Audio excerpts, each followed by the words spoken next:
नमस्ते दोस्तों, आज मैं आपके लिए एक महत्वपूर्ण विषय पर वीडियो लेकर आया हूं, जिसे जानना हम सभी के लिए बेहद ज़रूरी है। चाहे आप महिला हो, पुरुष हो या फिर कॉलेज के छात्र हो, यह वीडियो आप सभी के लिए बहुत महत्वपूर्ण है, क्योंकि इसमें छिपे नियमों को जानकर आप भविष्य में होने वाले बड़े नुकसान से बच सकते हैं। दोस्तों, आज मैं आपको बताऊंगा कि किन विशेष जगहों पर आपको ज़मीन खरीदने से बचना चाहिए।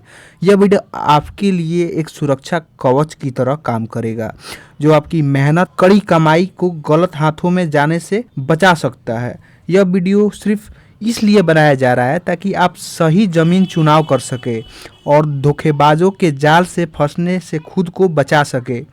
दोस्तों, हमारे देश में लगभग हर व्यक्ति शहर में रहने की इच्छा रखता है। वह सोचता है कि शहर में ऊंची ऊंची इमारतों में उसका आशियाना हो और उसके बच्चे भविष्य में उज्जवल हो और उसका सामाजिक स्तर ऊंचा हो।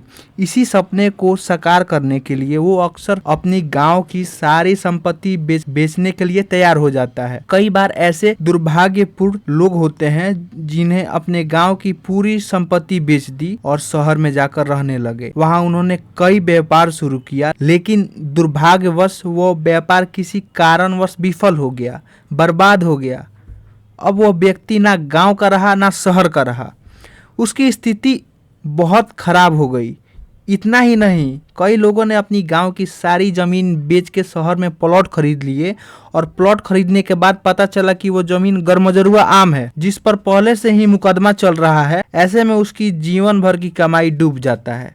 कुछ ऐसे ही भले भले लोग हैं जिन्होंने अपनी पूरी मेहनत कमाई संपत्ति, अपने जमा किए हुए पैसे, यहाँ तक कि अपने सोने चांदी गहने बेचकर एक प्लॉट खरीदा और बाद में उन्हें पता चलता है कि वो ज़मीन सरकारी है या किसी व्यक्ति की संपत्ति है जिस पर कानूनी विवाद चल रहा है।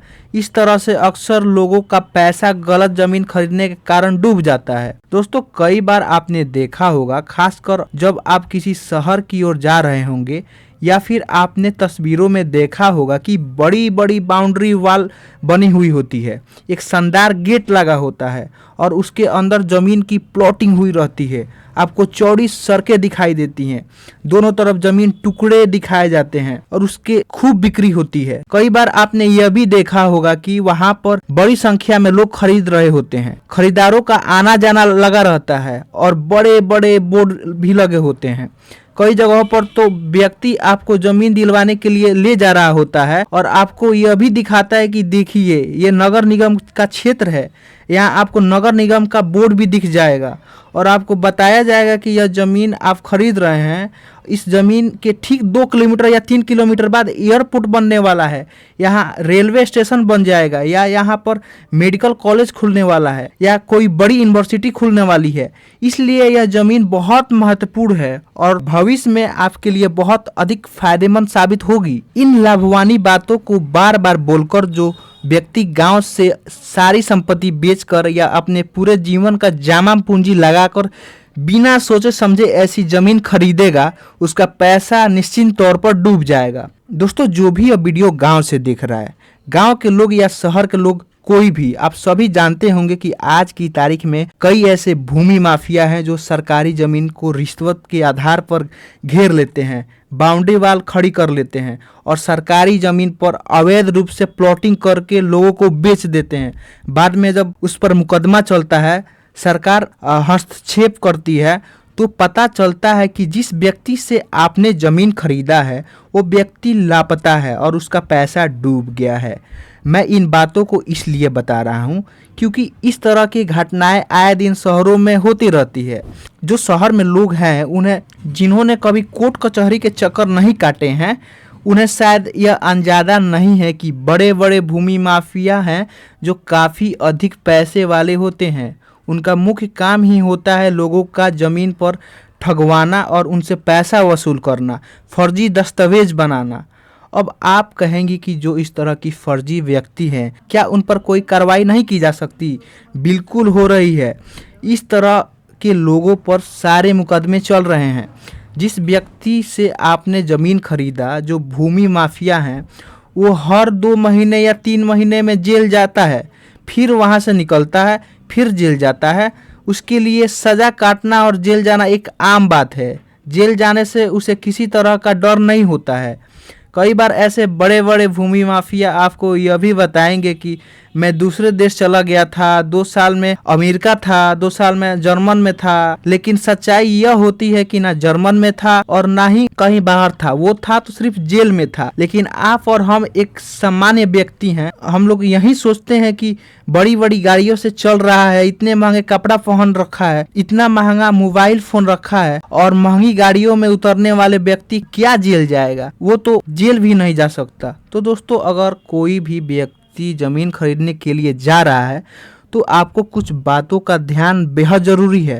कई व्यक्ति हैं जो आपको कहेंगे कि यह जो जमीन है वहां पर आपको जमीन दिलवा दूंगा, या प्लॉट आप ले रहे हो उस प्लॉट के बगल वाले नेशनल हाईवे जाने वाला इस तरह के कई लालच दिए जाएंगे और जमीन के कीमतों को बहुत अधिक बढ़ा चढ़ा कर बताया जाता है। और भले भाले लोग जिसे खरीदते हैं, तो आपको क्या करना है ताकि आपके पैसे ना डूबे? इसके लिए आपको पहले क्या करना है दोस्तों? अगर कोई व्यक्ति आपको बताता है कि यह कॉलेज है, यहाँ रेलवे स्टेशन खुलने वाला है, यहाँ एयरपोर्ट बनने वाला है, यह बात आसपास के लोगों को भी पता होनी चाहिए। ऐसा नहीं हो सकता कि यहाँ जानकारी सिर्फ उसी व्यक्ति की है जो ज़मीन बेच रहा है। अगर कहीं रेलवे स्टेशन या एयरपोर्ट बनने वाला है तो इसकी जानकारी लगभग सभी लोगों को होती है। ऐसा नहीं है कि जो भू माफिया हैं या जो ब्रोकर हैं जो ज़मीन खरीद रहे हैं सिर्फ उन्हीं को यह बात पता है। तो आपको इसके लिए क्या करना है? आपको नगर निगम में पहुंचना है और नगर निगम में उस जगह का मैप ले जाना है जिस जगह पर आप जमीन लेने जा रहे हैं, या फिर आप आरटीआई लगाकर उस क्षेत्र का नक्शा प्राप्त कर सकते हैं। मैप में हमेशा दर्शाया जाता है कि कौन सा एरिया रेलवे का है, कौन सा एरिया सरकारी है, गैर सरकारी है और किस व्यक्ति का निजी संपत्ति है। यह सभी बातें नक्शे में दी हुई होती है। इससे आपको महत्वपूर्ण जानकारी प्राप्त होगी। उसके बाद जिस जमीन को आप खरीद रहे हैं, आपका कर्तव्य है कि जो व्यक्ति आपको खाता नंबर, प्लॉट नंबर या जो भी रकबा बता रहा है, जमीन खरीदने से पहले कुछ समय लेना चाहिए और उस जमीन की छानबीन करनी चाहिए। आपको आरटीआई लगाकर उसका खाता नंबर, प्लॉट नंबर, रकबा जिसमें लिखकर आपको आरटीआई दाखिल करना है और उसमें कुछ सवाल आपको पूछने हैं, जैसे कि जमीन किसके नाम पर है, यह जमीन गरमजरुआ आम है या खास है, इस जमीन पर किस तरह की भूमि है, क्या यह कृषि योग्य भूमि है या फिर इंडस्ट्रियल भूमि है, या फिर यह रहायशी क्षेत्र है, यह किस तरह का क्षेत्र है। इन सभी बातों का सवाल बनाकर आपको आरटीआई में देना है और आरटीआई से जो जवाब आपको प्राप्त होगा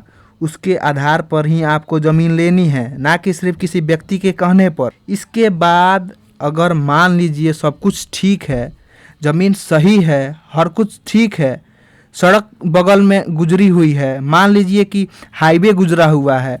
आपने देखा होगा कि कई हाईवे के किनारे कई सारे घर बने होते हैं, लेकिन वहाँ कोई नहीं रह रहा होता है, क्योंकि आप सभी जो व्यक्ति कभी शहर गए हों, आपने देखा होगा कि 2 लाइन 4 लाइन सड़कें बनी हुई होती है। उन सड़कों के किनारे कभी कोई गाड़ी रुकती नहीं है। हाँ, वहाँ पर अगर आप अधिक मात्रा में ज़मीन ले रहे हैं, आपको पेट्रोल पंप खोलना है, आपको गैराज खोलनी है, आपको लाइन होटल खोलना है, इस तरह के अगर व्यवसाय आपको करना चाहते हैं तो आप वहाँ पर ज़मीन खरीद सकते हैं। लेकिन अगर आप सोच रहे हैं कि घर बनाकर अपने परिवार के साथ वहाँ पर रहूँगा, बच्चे के साथ रहूँगा, तो यह एरिया आपके लिए सुरक्षित बिल्कुल भी नहीं होता है। आपने देखा होगा कि हाईवे के नज़दीक अक्सर बड़े बड़े एक्सीडेंट होते रहते हैं। गलती से भी अगर कोई व्यक्ति, कोई बच्चा ज़रा सा भी रोड क्रॉस कर रहा होता है और वहाँ एक्सीडेंट का चांस बहुत ज़्यादा अधिक होता है।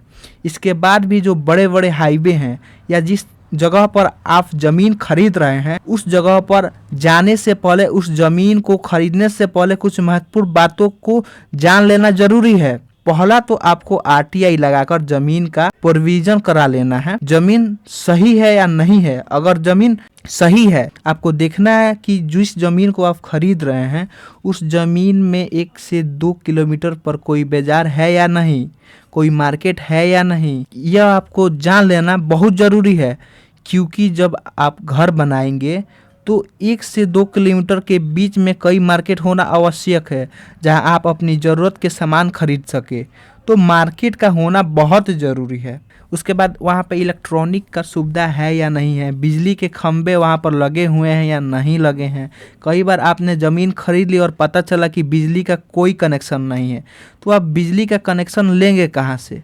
घर बना चुका है लेकिन बिजली का कनेक्शन नहीं है। अब आप सोचिए कि अपने परिवार के साथ आप अंधेरे में कैसे रहेंगे? तो बिजली का कनेक्शन वहाँ होना बेहद ज़रूरी है। आपको यह भी चेक करना है कि जिस जगह पर आप रह रहे हैं वहाँ आसपास के लोगों से यह आपको पता कर लेना चाहिए यहाँ पर पानी का सोर्स क्या है, यानी पीने का पानी वहाँ बढ़िया है या नहीं है। कई ऐसी जगह है जहाँ कई ऐसे जगह हैं जहाँ पीने का जो भी पानी है, जो वाटर लेवल है वहाँ पर वाटर लेवल बहुत नीचे चला गया है, वहाँ पर पीने का पानी मौजूद नहीं है या फिर उस एरिया का पानी प्रदूषित हो चुका है, पीने लायक नहीं है, या फिर उस क्षेत्र में पानी प्रदूषित होने के कारण कई तरह की बीमारियां फैल रही हैं। यह आपको चेक कर लेना बहुत जरूरी है। इसके बाद जहाँ पर जमीन खरीद रहे हैं वहाँ के आसपास कई हॉस्पिटल है या नहीं, अच्छा कोई सरकारी हॉस्पिटल हो, प्राइवेट हॉस्पिटल हो, किसी भी तरह का कोई हॉस्पिटल है या नहीं, यह भी आपको पता कर लेना बेहद जरूरी है, क्योंकि आप वहां पर अपने परिवार के साथ रहने की तैयारी कर रहे हैं।